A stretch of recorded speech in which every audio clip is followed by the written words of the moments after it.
Good evening, Don't Unfriend Me Nation. Matthew Spear from the Don't Unfriend Me podcast. Good to have you here. We're talking about Jimmy Kimmel, Aaron Rodgers, Donald Trump. What do they all have in common? Well, I'll try to bring it to you in the next 15 seconds, but I will tell you Jimmy Kimmel is doing what he always does. No, not crying. He has some problems with Aaron Rodgers and some of the comments that he said, and he is poo-pooing in his soup. We'll be right back in 15 seconds, and I'll break it all down for you. Do you want the truth? Are you tired of being so confused? You feel like you're more f***ed up than the lies on the evening news? Well, just step right in. We can talk about it all as friends.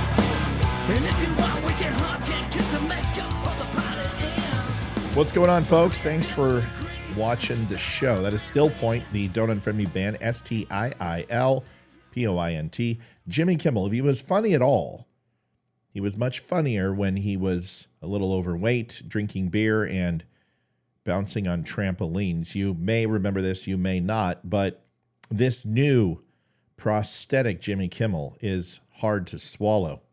He is, of course, in the news because him and Aaron Rodgers have been going back and forth. Aaron Rodgers made some comments, and they were tongue-in-cheek.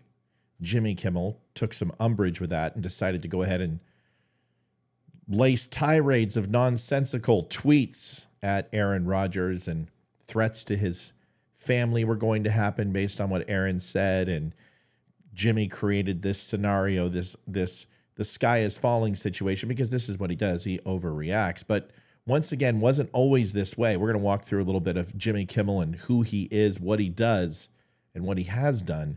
You remember that he had a feud with Donald Trump. He hates Donald Trump and still lives rent-free in Jimmy's head as he has Trump derangement syndrome. But he wasn't so concerned about Trump, and he wasn't so concerned about the other people he's taken after. Watch this video. It'll put it in some context, and then I will bring it back. President Karen demanded to speak to my manager.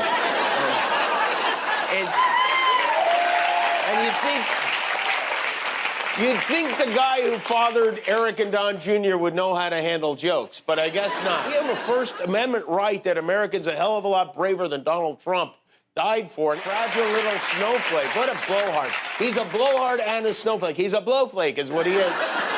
He should change the hats to say, "Make America Wine Again," Mawa.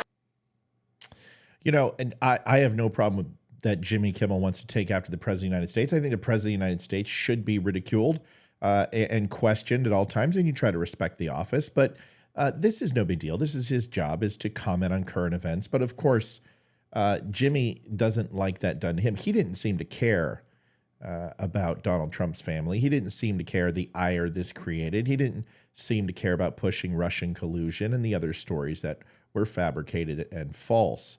But the interesting thing is that when the foo is on the other shoot, he has a problem with it. The man from the Man Show, a burly man from the Man Show, who didn't seem as sensitive when it came to women or some of the jokes that he did or people of color, is now ultra sensitive. Here is the comment from Aaron Rodgers, and then I will go ahead and give you what Jimmy Kimmel said in a tweet, which you might find amusing. Here it is. Mm-hmm. Bring it up, Foxy or somebody back there. Seats on it. Bring up Super Bowl 58. You'll see it. The emblem, put it on the screen. And then bring up 57 and 56. This has something to do with the Epstein list that came out.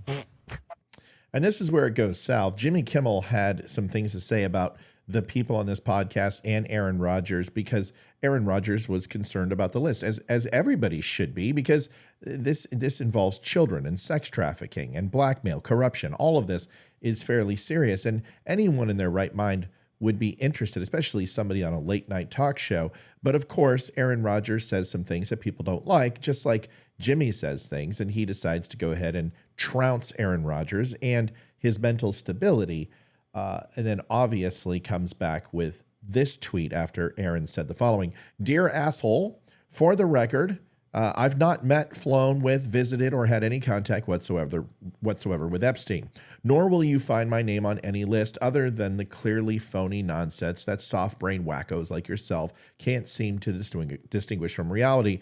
Your reckless words put my family in danger. Keep it up, and we will debate the facts further in court. Oh my gosh, what a giant vagina. But let's go ahead and hear what Aaron had to say. That got Jimmy up in a hizzy. Feels like That's supposed to be coming out soon. Look, this guy's been waiting in his wine cellar. Yeah. I've been waiting in my wine cellar for this thing. A lot of people, including Jimmy Kimmel, are really hoping that doesn't. All right. Obviously, a clip from this particular program was run on Jimmy Kimmel's show whenever Aaron brought up the list, and then Jimmy mocked him for it. Aaron has not forgotten about that, but here we are, sitting right in front of that nice bottle of scotch. What do you say? I'm waiting to celebrate something. Oh, yeah. Something He's been waiting That's for the one.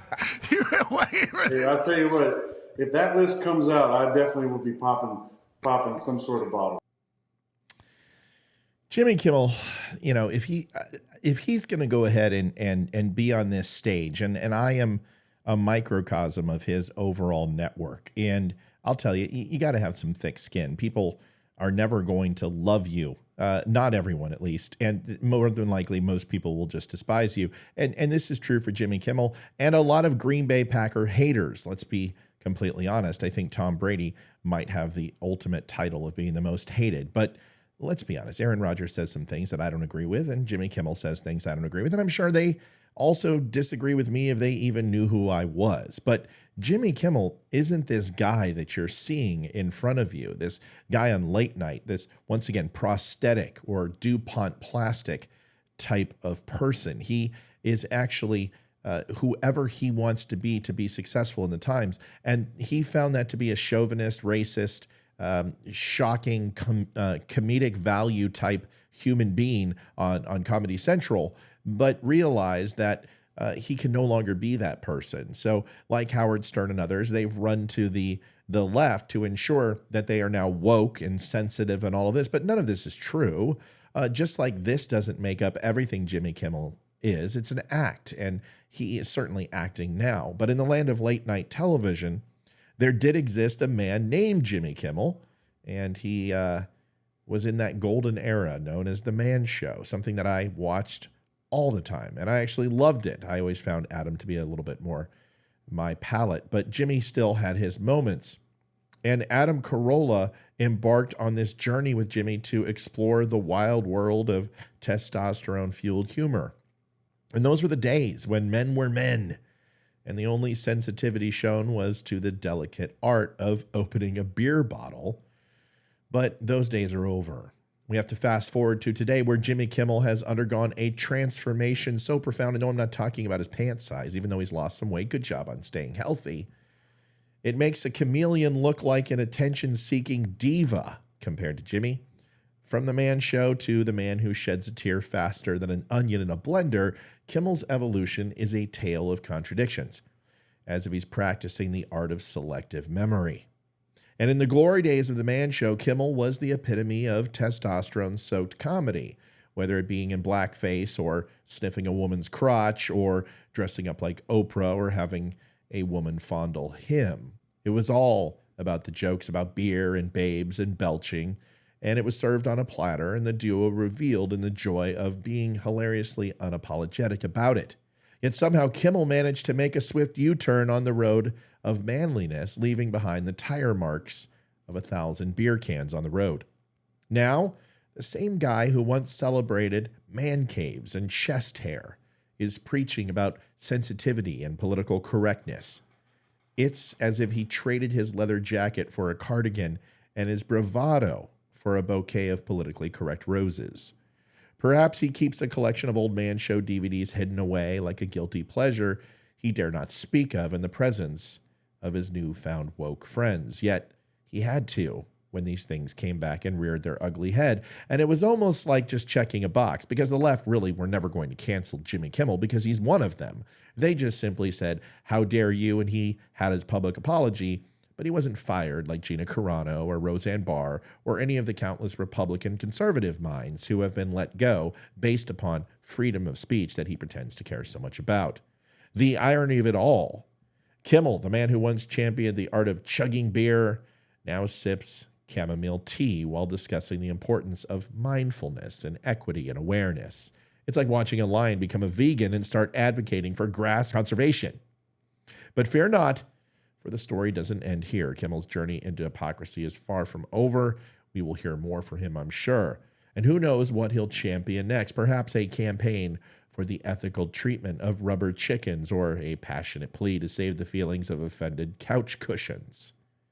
But in this land of late-night TV, where talk show hosts navigate the treacherous waters of political correctness, Jimmy Kimmel stands as a shining example of this metamorphosis. From the roaring man show to the whispering advocate of sensitivity, Kimmel's transformation is a spectacle worth watching. With a bowl of popcorn and a healthy dose of skepticism, of course. Jimmy, man up. Take a lesson. Aaron Rodgers didn't say anything that you haven't said. Donald Trump hasn't said anything that you haven't said.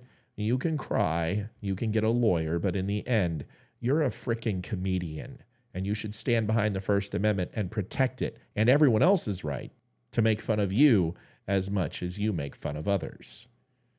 You're still fat, Jimmy. You'll always be fat to me.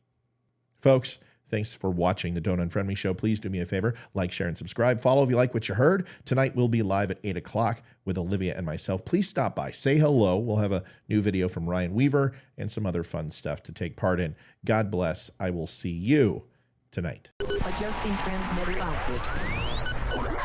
This is the Don't Unfriend Me Show with your hosts, Matt, Leroy, Amy, Olivia, and Mike. Geopolitics, military analysis, and election coverage. Coming to you live on the spreely.tv network and all major social media channels at The Dumb Show. Honest, direct, unfiltered. Monday, Wednesday, and Friday at 8 p.m. Eastern. We can agree, we can disagree. Just don't unfriend me.